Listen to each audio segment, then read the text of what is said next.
पूछा जाए कि देवासी समाज के लिए आपने क्या किया है? इतने बार आप पावर में रहे हैं, सत्ता दल में रहे हैं लगातार, कई बार आप है ना एक मेन केंद्र रहे और देवासी समाज से आते हो, आपका बहुत बड़ा सपोर्टिंग रहा है। तो अगर कोई आपसे पूछे कि रतन देवासी ने देवासी समाज के लिए क्या किया, तो आप क्या बताना देखो, चाहेंगे मैं कुछ? आपको 2 बातें बता देता हूँ, हुँ।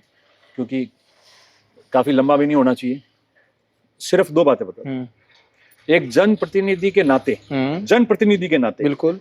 मेरा दायित्व है हुँ, और ज़िम्मेदारी है कि 36 कौमों के लोगों के लिए और उस क्षेत्र के लिए, इलाके के लिए अच्छे काम करूँ। ठीक है। जो रिकॉर्ड पे है, बहुत सारी बातें हैं, वो मान लो क्या डेवलपमेंट किया उसके लिए अपन अलग भी बैठ सकते हैं, पर बहुत कुछ किया होगा जो हमारा फर्ज बनता था। मैं एक आए तो सरकार में नहीं है, 2.5 साल हुए एमएलए बने। सरकार में थे जब मैं 2008-13 के बीच था, तब अनेकों ऐसे काम हैं जो अच्छे उदाहरण साबित होते हैं, जिनको हम लोगों ने वहाँ किया, मैंने किया। मतलब लोगों की मदद से उन डेवलपमेंट के काम कराए। तो पहली बात है कि जवाबदारी 36 कौम के प्रति होती है। निश्चित रूप से जिस समाज में आप, किसी भी समाज में आपका जन्म हुआ है, तो उसके प्रति आपका दायित्व रहता है। देवासी समाज में बिल्कुल रहेगा। देश आज़ाद होने के बाद इतनी बड़ी जनसंख्या राजस्थान में है और उन्होंने कभी भी जनप्रतिनिधि के रूप में विधानसभा में कभी भागीदारी नहीं हुई। 2003 में, आज से करीबन 23 साल पहले, सर्वप्रथम टिकट मेरे को मिला। चुनाव लड़ा, मैं चुनाव कम वोटों से हार गया, कोई दिक्कत नहीं। मगर उसके बाद में राजनीतिक जागरूकता आई। हमने जहाँ जैसे संगठन हो, अपनी अपनी पार्टियों के या जनप्रतिनिधि के तौर पे प्रधान बनाने, डेलीगेट बनाने, एक अवसर दिया। सब अवसर तो सभी समाज को देना पड़ता है। तो एक तो ये हो गया।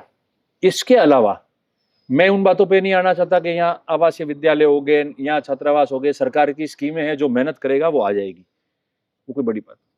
मुख्य बात ये है कि it is a daily affair.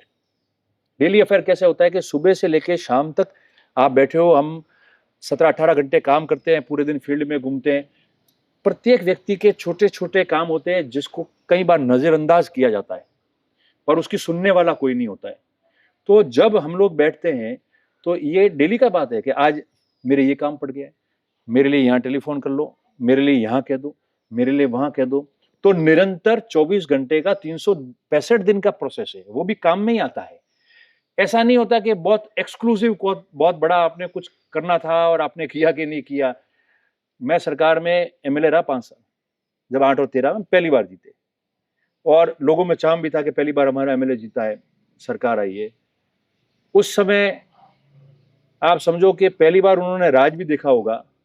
तो कईयों ने कितने काम बताए होंगे, हुए होंगे, उनको गिनाने से भी कोई मतलब नहीं है। मैं अनगिनत आपको ऐसे उदाहरण दे दूं तो बैठे बैठे आपको 100-200 उदाहरण दे सकता हूँ।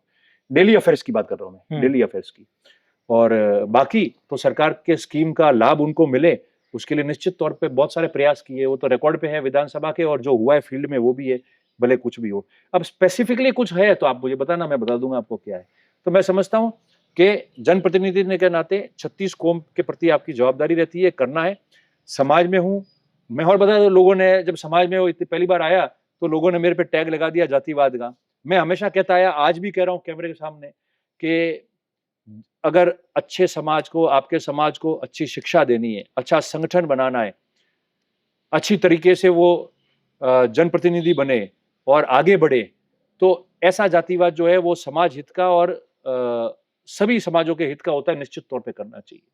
पर कोई गलत करे, कोई किसी से झगड़ा करे, किसी को परेशान करे, आपको स्वयं को लगे कि ये ठीक नहीं है सोसाइटी के लिए, और फिर आप उसके बचाव में 100% उतर जाओ, तो वो फिर जो है वो अच्छा नहीं है किसी भी समाज या किसी भी व्यक्ति के लिए। अच्छा, समाज की जब बात कर रहे हैं रतन जी, तो आप मुझे ये बताइए, जुलाई की फर्स्ट वीक में डीएनटी एक संगठन है आप लोग, ठीक है सर?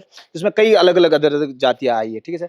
डीएनटी संगठन के लोगों का हमारी जब बातचीत हमने की, तो उनका कहना है कि जुलाई फर्स्ट वीक में उन्होंने राजस्थान, जयपुर में बहुत बड़ा एक आंदोलन किया था, ठीक है सर? एक बहुत बड़ी माँग थी उनकी। उसमें चलो सत्ता दल के जो नेता है, वो तो नहीं आए, मान सकते हैं कि सत्ता के खिलाफ कर रहे थे। माँग उनकी सत्ता से, तो वो कैसे आ सकते, पद पे रहते, आसीन रहते हुए। उनको एक मन में बड़ी पीड़ा है कि भाई रतन देवासी हमारे समाज से नेता है, हम उन्हें बहुत चाहते हैं, प्रेम करते हैं। क्या कारण है कि रतन देवासी हमारे देखो, साथ नहीं जुड़ एक रहे बात हैं? बताऊं, ओनली देवासी समाज की बात होती, रेबारी समाज की बात होती, हाँ, और उनका कोई आंदोलन होता, जिनको मैं जानता हूं, डिस्कस होता साथ में बैठ के, हाँ, और उन आंदोलन को अपन करते, हाँ, रिस्पॉन्सिबिलिटी होती है नेता के नाते।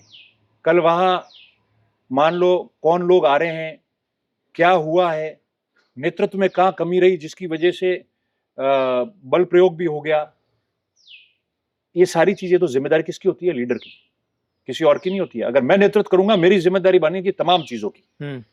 आज तक 30 साल के मेरे कैरियर में कई आंदोलन हुए हैं, कई धरने हुए हैं, कई प्रदर्शन हुए हैं समाज के, कई ऐसे मैं आपको जिले वाइज गिनाऊं जहां धरने या बहुत बड़ी रैलियां हुई होगी। इस प्रकार का जो है माहौल कभी नहीं बना है। रिस्पॉन्सिबिलिटी होती है, नंबर 1। नंबर 2, मैंने कहा कि अगर समाज का पर्सनल मामला होता तो आइडेंटिफाइड होता है कौन कौन लोग आए, कैसे है, कौन कौन आ रहा है, कहाँ से आ रहा है, कौन बैठे है, तो उसकी जिम्मेदारियां भी ले सकते हैं।